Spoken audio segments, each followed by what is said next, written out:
Hello, and welcome to an adventure of faith and learning. Upon this rock, a history of Christianity from the Roman Empire to the Reformation. I'm Thomas Fudge, and I'll be accompanying you on this journey of challenge, exploration, and discovery. 400 years ago, during the reign of King James of England and Scotland, there was an aspiring young preacher in the kingdom by the name of the Reverend Mr. Bruce. And this man was given the opportunity one day to preach before the entire royal court with a view to promotion. And so, as you might expect, he prepared diligently. The day came, he mounted the pulpit to preach, but he made one mistake. He selected as his sermon topic the task of explaining the doctrines of election and predestination outlined by John Calvin. No mean task, I can assure you. And King James regarded himself as well read on this subject as any layman in the kingdom. And so after the sermon had thundered on for over an hour, King James, in extreme exasperation, called out loudly, "Talk sense, man, or come down from the pulpit." Well, realizing that his chances for promotion had now gone by the board, the Reverend Mr. Bruce, trying to save face, leaned back across the pulpit and said, "I'll do neither." Well, I shall try to do either talk sense or stand down. The question is this: why bother with the history of Christianity? Why study it? Why should we know about the Christian past? Good questions, all of them. And I think there are several answers to those questions. First of all, we as Christians need to make an effort to understand the context and the culture of the Christian past. That culture, that context may seem strange, might seem odd. I would go further and say it might even seem unchristian to us. But the strongest faith is surely the examined faith. Why trust in something that we have not made a proper and good effort to understand? Let me put it this way. A society without history is like a person without memory. Imagine if you couldn't remember what you did just an hour ago. It's important to understand our past. Why study Christian history? Too many Christians, I think, are blissfully unaware of their own history. Many Christians, for example, attribute a great deal of authority to Holy Scripture, and yet they have very little idea about where the Bible came from. Does that sound like a reasonable position to assume? To put stock in something that you know very little about? It seems to me it's rather like saying there's a pot of gold at the end of the rainbow, but not making any effort to find out what evidence might substantiate such a claim. Holy Scripture itself enjoins Christians to study in order to be commended by God.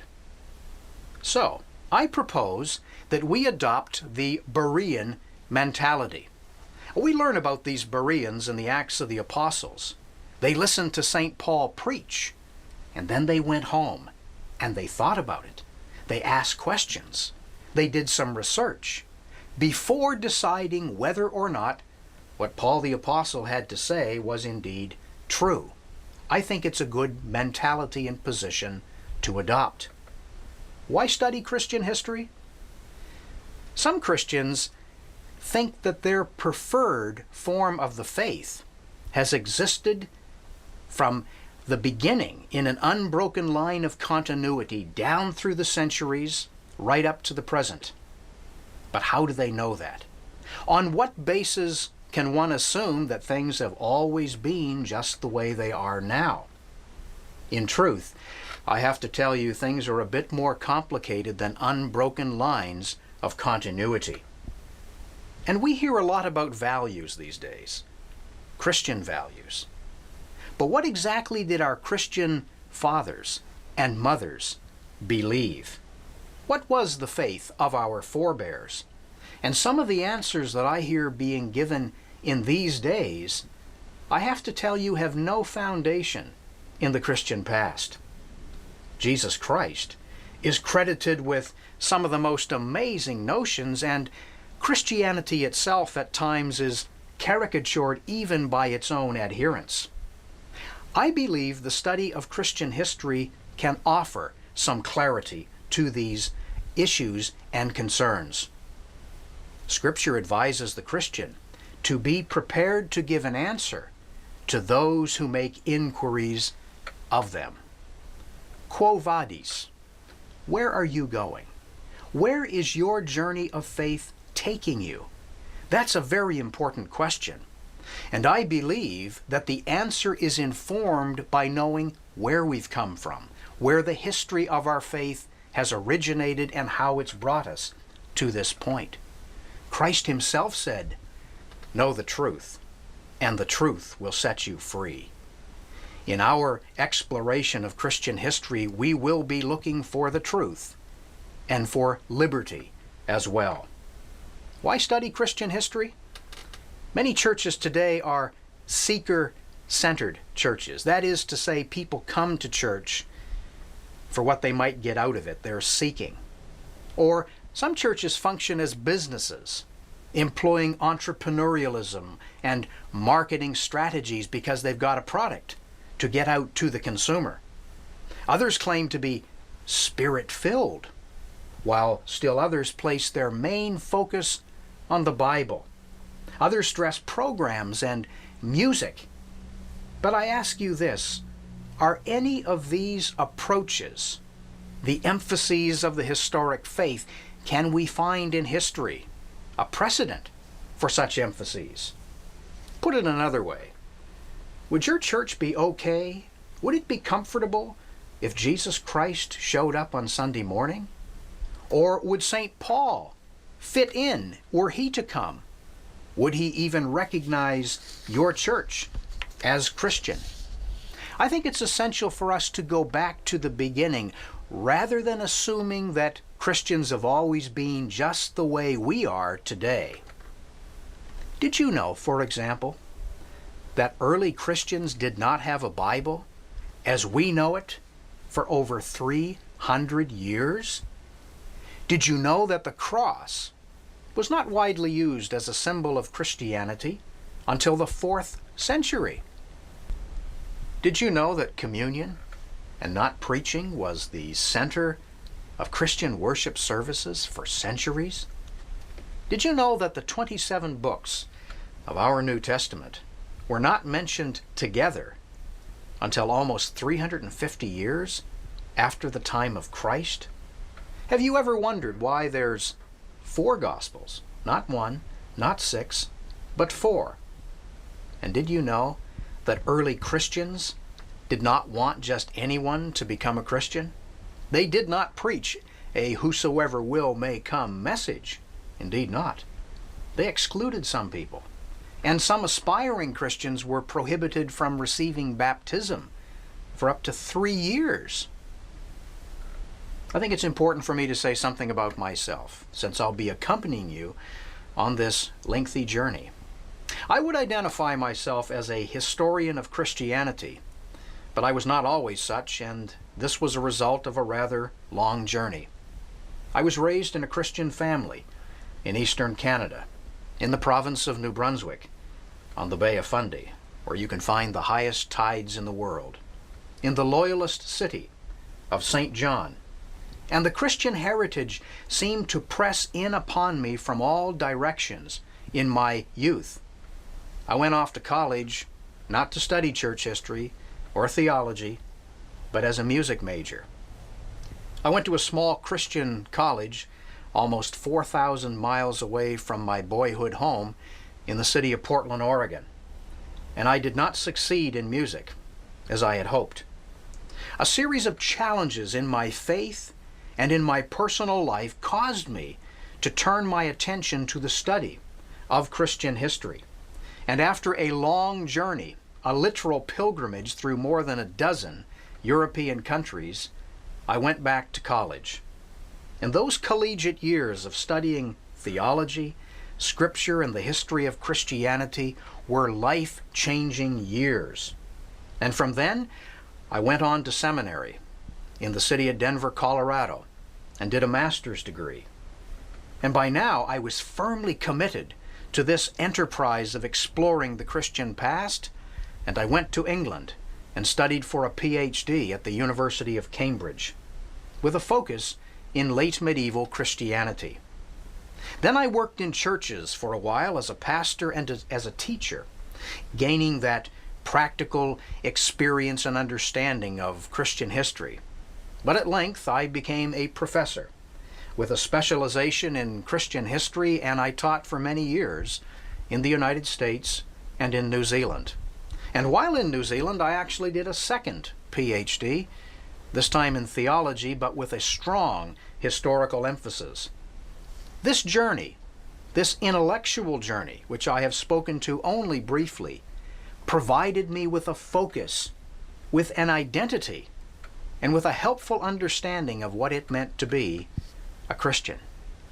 I want to say further that one of the most enriching and fulfilling aspects of undertaking a journey like studying Christian history, of exploration and discovery, are the people that you may meet who will facilitate that journey.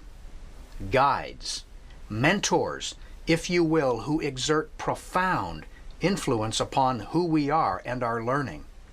I have several I should mention. The first would be my parents, James and Joyce Fudge. Oh, they were not scholars, but they were steeped in the Christian faith, and the rhythms of my early life as a boy included daily Bible reading at home with the entire family, praying together, going to church frequently as a young boy. And I recall in my boyhood home a copy of John Fox's Acts and Monuments. Now, many of you will know this book, more famously known by its shorthand title, Fox's Book of Martyrs. And I remember reading about some of these men and women who gave their lives for the faith. I also read a biography of Martin Luther when I was 14 years of age. And then there was Don Fisher, my old teacher, mentor, and friend. Gone now, but he taught me so much of importance about the faith. One example. One day I said to Don Fisher, "One of my teachers has said in class that it's very dangerous to question basic fundamental truths that at one time you've been assured of. What do you think of that?" And Don Fisher looked at me for a few moments without saying anything, and then he said, "Well, that sounds good. But Thomas, you need to ask yourself, where did that basic assurance come from in the beginning?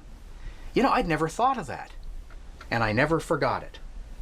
My debt to Don Fisher was incalculable. Then there was C.H. Yaden, Charles Haskell Yaden, an old cowboy turned preacher from Idaho. He too was one of my early mentors. I recall vividly being in his office early one morning when he was almost 90 years of age, to find him poring over the confessions of the early church, the Apostles', the Nicene, and the Athanasian Creed. And even before I knew what he was talking about, I remember references in his sermons and in his lectures to the great men and women of Christian history.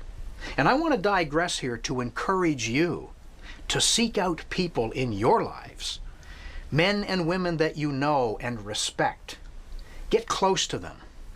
Let them be your mentors. Learn from them. Drink from the wells of knowledge and wisdom that they have accumulated. They will not know all the answers, of course, but they are signposts helping you further down the road. I need to mention Irv Brenlinger, my first real church history professor. He was the sort of teacher that his lectures were filled with these fascinating stories of great events, curious, marvelous men and women of the faith from the Christian past.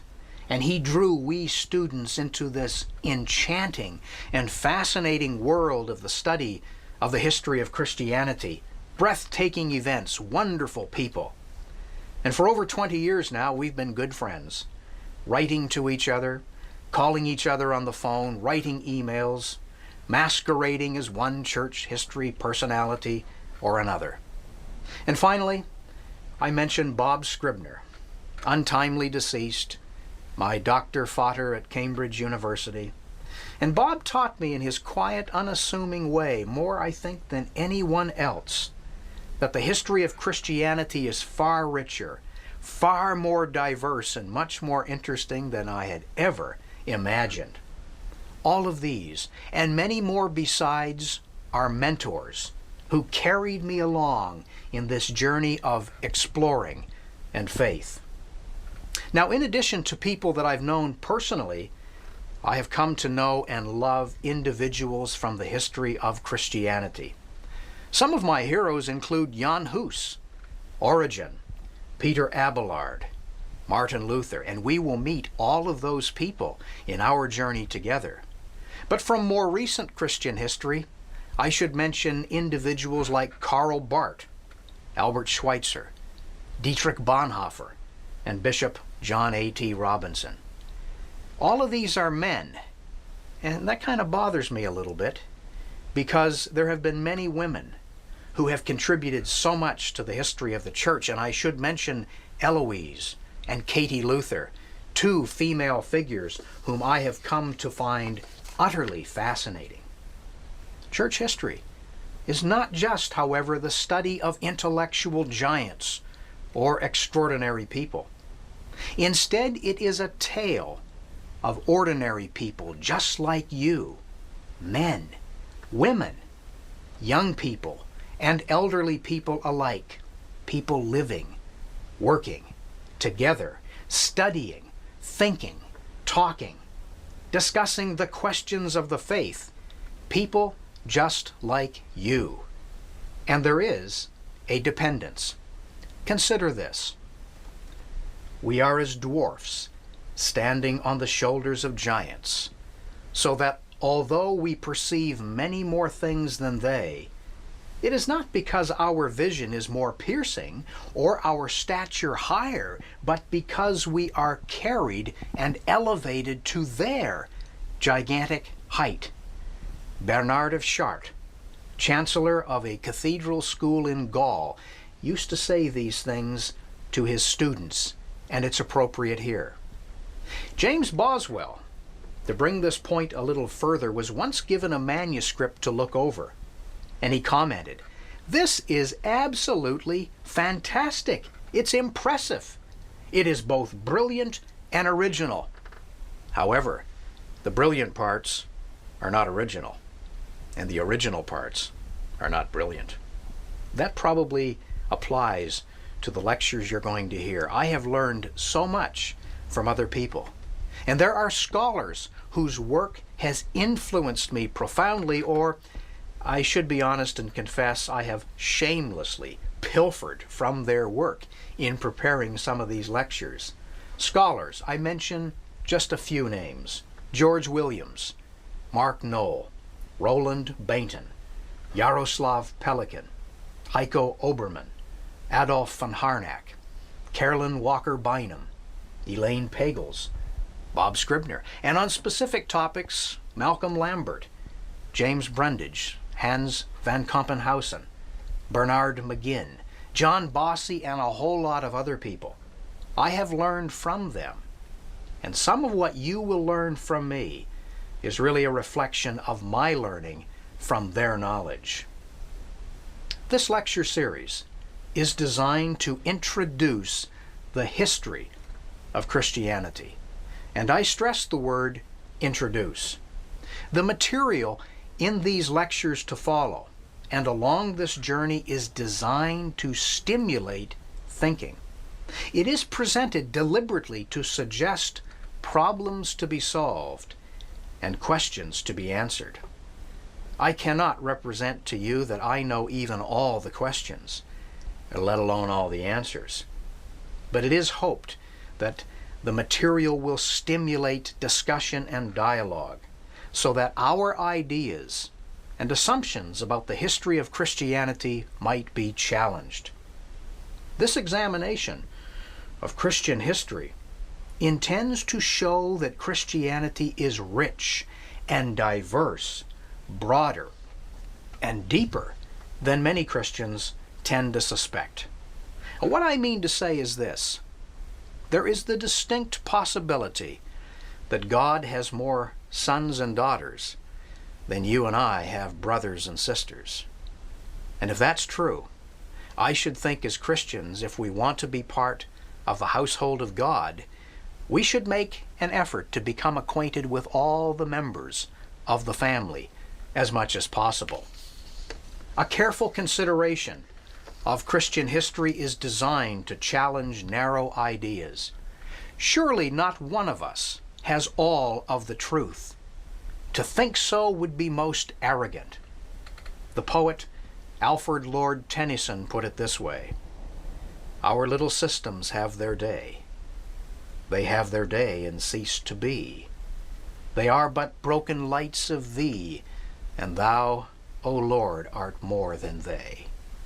We must not make the mistake of supposing that our doctrines are truth. We must not equate the church, our church, with God. For God is far greater than anything that humankind can conceive or construct. But there is no hindrance to intellectual or spiritual growth than the untried and untested conviction that one already has all the truth, or that one thinks they know all the answers. And I say this to you whether you're a student of 16 years of age, a teacher, or a pastor. If thought is to set out on its journey unhampered, it must be prepared for anything, even for serious, sustained challenge. Are you prepared to be challenged? This study of the history of Christianity is designed to challenge what we think we know. And it's important to consider that what we hold to be truth may be nothing more than our own opinion or our own desire. I ask you this: are you interested in truth? Or are you just looking for some information to support what you already think you know or what you believe? And there's a world of difference between looking for truth and just looking to support what you already know. This course is not designed to provide all the answers. It cannot be exhaustive. We will spend more than 37 hours together, and we're only going to make it up to the Reformations of the 16th century. And one of the reasons for stopping with the Reformations is because modern Christianity becomes so complex and indeed global that it would require an entire course of study just to cover the past 400 years of the history of Christianity. I don't propose to defend any particular interpretation of Christian history. The lecture topics are designed to stand alone, but I encourage you to read topics, to discuss with friends and family, and above all, to think critically, as those Bereans did, about the material that you will read and hear presented in these lectures. Now, I must tell you that my approach to Christian history is a warts and all examination.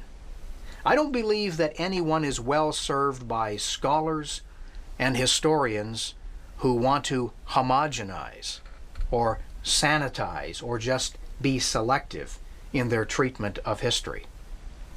Warts and all, that's what we're going to examine. The Bible does this. Think of the stories in Scripture. I give you King David as an example. We know so much about David, his highs, his lows, his triumphs, as well as his trials and turmoils. It's important to look at both sides, for I believe that history should comfort the afflicted, but at the same time afflict the comfortable. We need not, I think, avoid those embarrassing moments that we discover in Christian history. And we may laugh. Oh, indeed, we may laugh heartily at some of the hilarity that we discover. Because you know what? There is some wonderful humor in the history of Christianity. And further, there's a difference between history and antique collecting. Now, antique collecting I take to be people going out and picking and choosing what appeals to them, what they like. But history is intended to be much more objective. Instead of picking and choosing, we need to deal with what we discover, not discard it, but confront it head on, as openly and as honestly as we possibly can. From the beginning of my teaching career, I have always worn an academic gown when lecturing in formal settings. The gown is a symbol, a uniform, if you will. Think of our society. Policemen wear uniforms. Judges in courts of law wear uniforms. And priests in liturgical churches like the Lutherans, the Anglican Episcopalians, the Catholics, the Orthodox, and others, they wear vestments. Why do they do that? Policemen and policewomen don't make up the rules. Their job is to enforce the rules. When you see a police officer with the uniform and the badge, you know what they represent. Judges do not sit on court benches and make up the law. Their job when they wear their black gowns and sit on the bench is to interpret and to apply the law. Priests in churches are not just carrying on saying whatever he or she thinks. They represent God. They are standing there ministering the word and the sacraments of the Christian religion. In terms of the academy, as a professor, I represent an authority as well. It's not my authority, it is indeed the authority of the higher education, of the traditions, the wisdom, and the learning of the past, of history. And so my gown is not my authority, it represents something much bigger than myself. And when I teach, I try to convey the wisdom and the traditions of the past to my students. So in the lectures which follow, you will see me wearing a simple Cambridge University MA gown. Now, I have not designed this journey through Christian history as a superficial overview. Instead, it's a deliberate attempt to look below the surface. And this course should stretch you. It should get you out of your comfort zone and cause you to take a look around to see what is new, what is different, and what you might learn to enrich your own understandings. I have pitched the course a little high as opposed to a little low for that specific purpose of challenging and stretching you. And I did mention the warts, didn't I? I have to say that I do not apologize for history. And I want to warn you, we will encounter some attitudes, some ideas, even some language that some of us may find offensive. You may find some aspects of Christian history to be utterly disagreeable, but it's my duty as a historian to deal with it, not to hide it. In other words, all heroes are fallible. Most have feet of clay, if not legs and thighs of clay as well. And we will look at the transcendent and the worldly factors which make up the church. And it's necessary, I think, to come to terms with both the spirit and the flesh of the faith. Writing at the end of the Renaissance, John Milton said, "Where there is much desire to learn, there will be much arguing, many opinions. Let truth and falsehood grapple together. Whoever knew truth to be put to the worst in a free and open encounter? In our journey, I intend to let truth and falsehood and various opinions and ideas grapple, believing that in the end truth will prevail. Now, this course will cover the period of Christian history for about 1,500 years, from around the year 100 of the Common Era up until the 16th centuries. Part 1 is called From Catacombs to Popes, and it will be an examination of the early church and the development of those early Christians, their turmoil and their triumphs.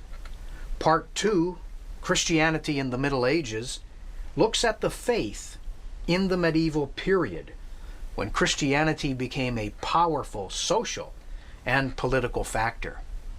Part 3, entitled Continuity and Change, is a journey through the later Middle Ages up to the dawn of the early modern period. And then Part 4 concentrates on those momentous upheavals that we historians call Reformation. There are many unrelieved paradoxes along the way. It has not been possible, for example, to deal with the problem of the year zero. Not possible to deal with everything. And so if you're interested in the problem of the year zero, I refer you to that incomparable Professor Dr. Franz Bibfeld. Regrettably, Bibfeld lived after the 16th century, and so I won't actually deal with him in this course of study, but many issues that you will have to look beyond the course in order to learn something about.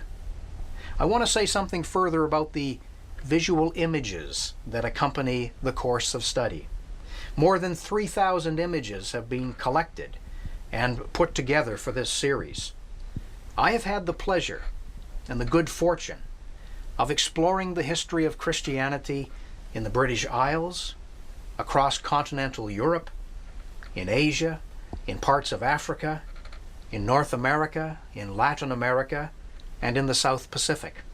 I have visited Roman catacombs, Polish archives, European cathedrals, crypts, towers, medieval castles, cemeteries, rugged islands, and ruined monasteries on many occasions.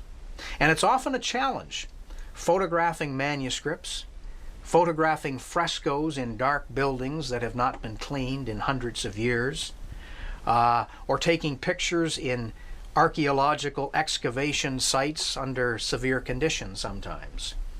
And occasionally the quality of some images is not as high as I would like, but I'm confident that you will find it beneficial to have these images to guide you through the pathways of church history.